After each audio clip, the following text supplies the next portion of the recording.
சிறிய அணிலும் பெரிய யானையும். ஒரு அடர்ந்த காட்டில் ஒரு பெரிய ஆலமரம் இருந்தது. அந்த மரத்தில் சின்ன அணில் ஒன்று வாழ்ந்து வந்தது. அந்த அணிலின் பெயர் சிட்டு. அது மிகவும் சுறுசுறுப்பானது. தினமும் கிளையிலிருந்து கிளைக்கு தாவி விளையாடும். அதே காட்டில் ஒரு பெரிய யானை இருந்தது. அதன் பெயர் முத்து. அது மிகுந்த பலம் கொண்டது. ஆனால் அதற்கு ஒரு குறை இருந்தது.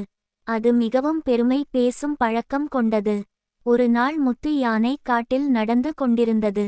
சிட்டு அணில் அதை பார்த்து, "வணக்கம் முத்து அண்ணா" என்று அன்புடன் சொன்னது.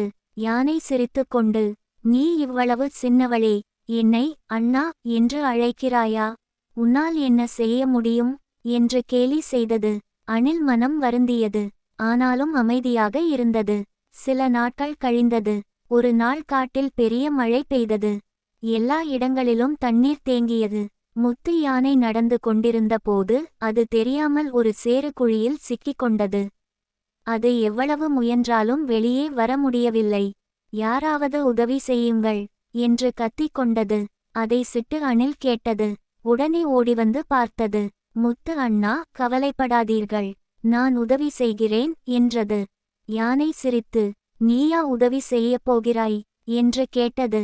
அணில் வேகமாக மரங்களில் ஏறி மற்ற மிருகங்களை அழைத்து கொண்டு வந்தது. குரங்குகள், மான், கரடி ஆல் வந்தனர். அனைவரும் சேர்ந்து பெரிய கயிறு கொண்டு யானையை இழுத்து வெளியே எடுத்தனர். முத்து யானை மிகவும் வெட்கப்பட்டு, "சிட்டு, நான் உன்னை இழிவாக நினைத்தேன். ஆனால் இன்று உன்னால் தான் என் உயிர் காப்பாற்றப்பட்டது" என்று சொன்னது. அணில் சிரித்து, "உடல் பெரியதா சிறியதா என்பது முக்கியமல்ல, நல்ல மனசு இருந்தால் போதும்" என்றது. அந்த நாளிலிருந்து முத்து யானை பெருமை பேசுவதை நிறுத்தியது. அது எல்லோரிடமும் அன்பாக நடந்து கொண்டது.